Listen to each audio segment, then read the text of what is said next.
I've wanted to do a 3DS collection video for a while, but I've also wanted to enjoy my holidays off school, so I'm not going to be talking about what I enjoy about the game as much unless it's important. I'm not going to be blabbing on like I was in my other videos. But it's a new year, so Happy New Year and let's get started. I finished the main Grand Prix mode of Mario Kart 7 and at the moment I'm trying to get 3 stars on each cup. I finished Super Mario 3D Land and at the moment I'm just trying to complete the game without losing 1 life.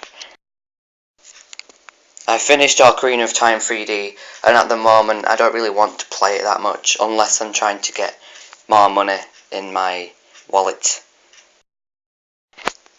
Kid Icarus Uprising is my best game of all time and I just think it has really good replay value. At the moment I'm just trying to get every chapter finished on 9.0 difficulty. I've played other installments in the Kingdom Hearts franchise, and this is by far my favourite because of its unique use of flow motion. At the moment I've finished the game, and not much more than that. Sometimes I like to replay it and see how far I'll get without dying, but other than that, not much.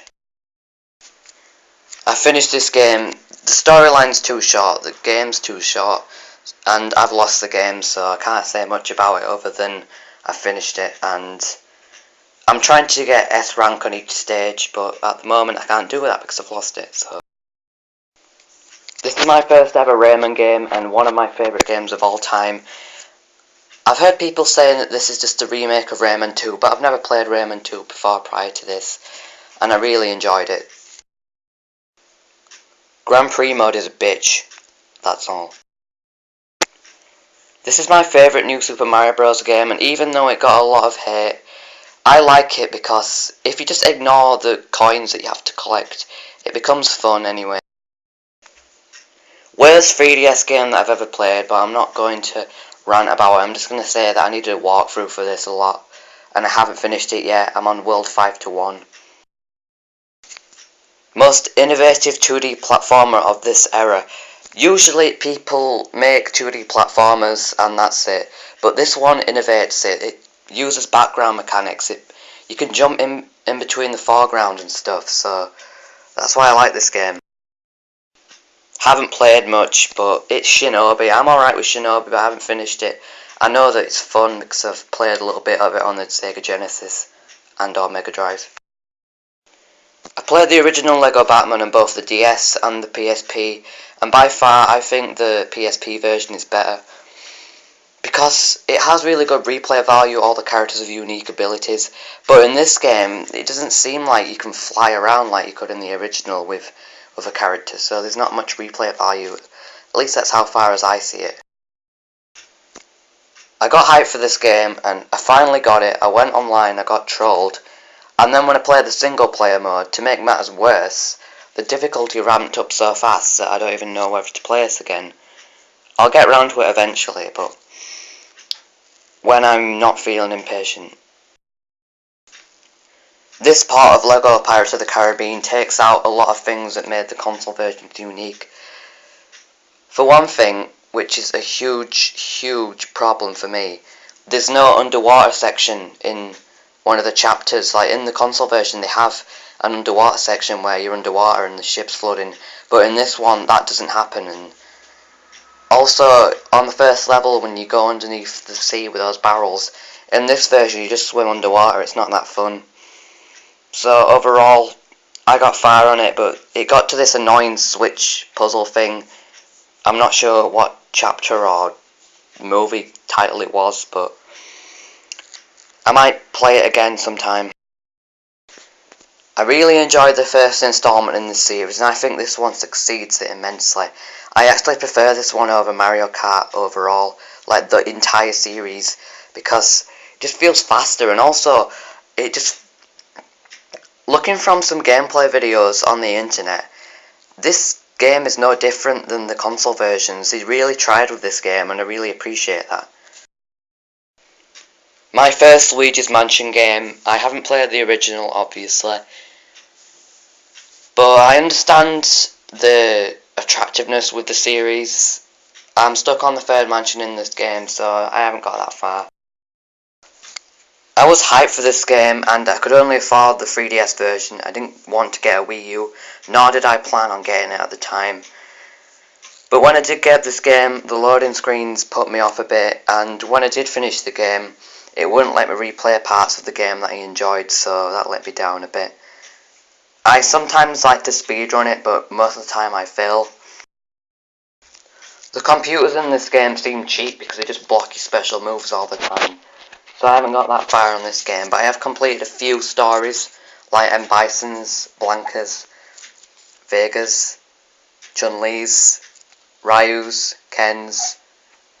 Can't think of anything else, but I might try the online soon. I've heard it's pretty fun. I made sure that when this remake was announced, that I started to play all the Donkey Kong Country games. I only finished the first one, but from what I've seen, it really deserves the praise it gets. And I almost finished Donkey Kong Country 3D Returns, but when you get to World 6, no, it isn't World 6, it's World 8 I think, and there's that lava level, it gets complicated.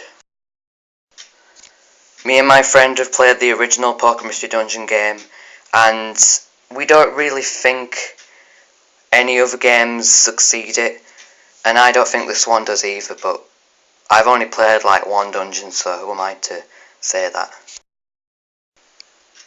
My favourite game of 2013, I think you've seen a few videos from me about this game. I've made a few videos, I'm not sure whether I made them private or not, out of embarrassment. But I do have a few videos about this game. I have one video where I'm doing a house tour and you see all the furniture in my house. I might put that in the link in the description if I can.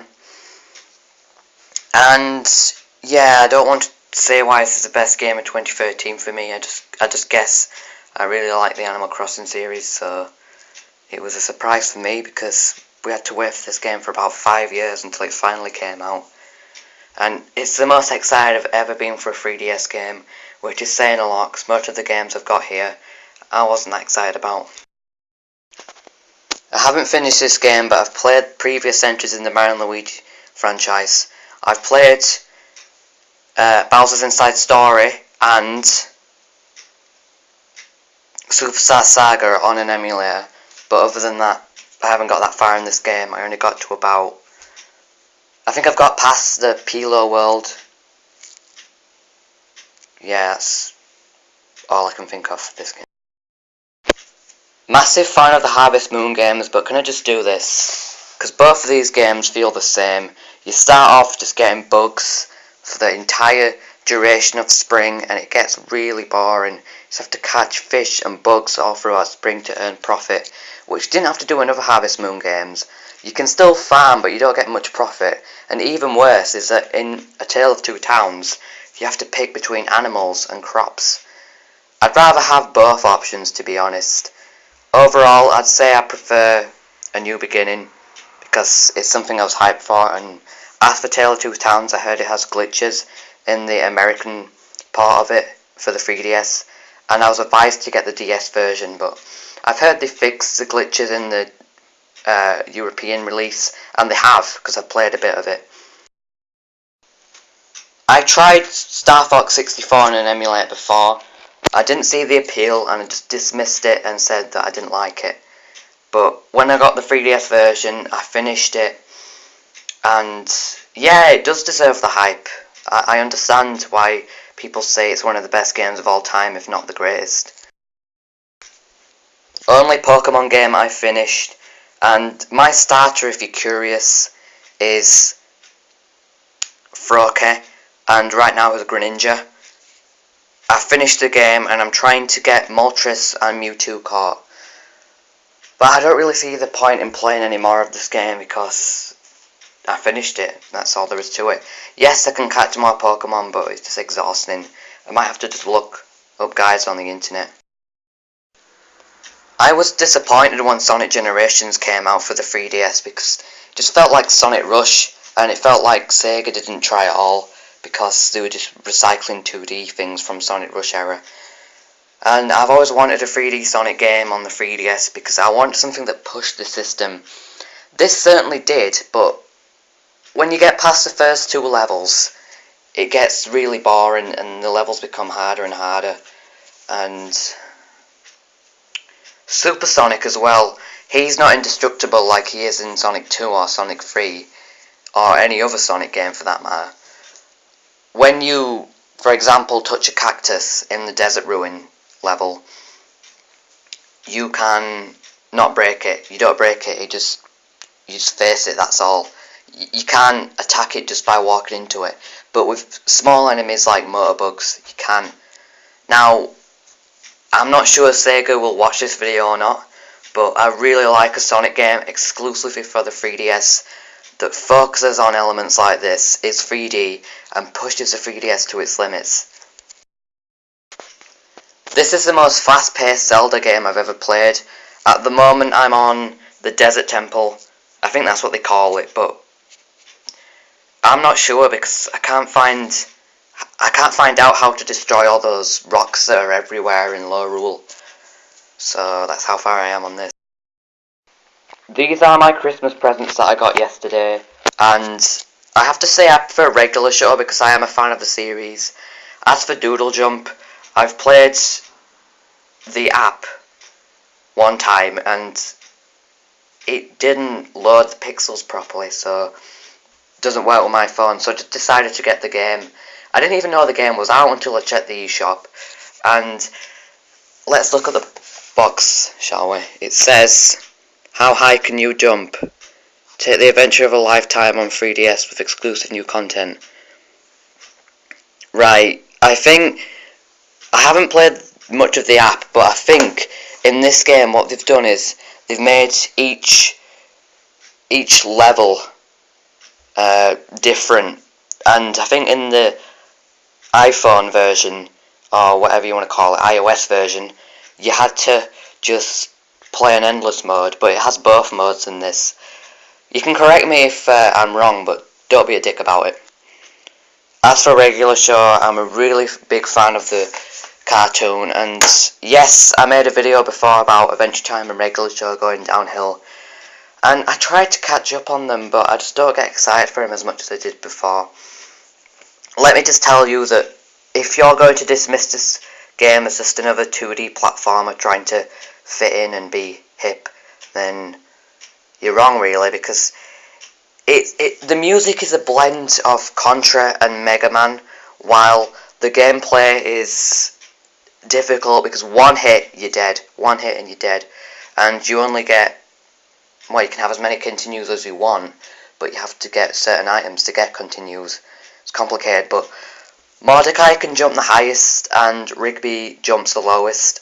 Rigby's one that can squeeze between tight spaces, and story doesn't have any voices, the game doesn't have any voices, but there is a nice touch because at the end of a level you'll get an 8-bit oh thing. Yeah, I'm horrible at it, but that's all I can say about this game. But I would give it a try, at least. Like, I would just, if it comes down in price, I'd buy it because WayForward is a good company. They've made classics such as Mighty Switch Force and a few other Adventure Time titles. Yes, so thank you for watching and Happy New Year.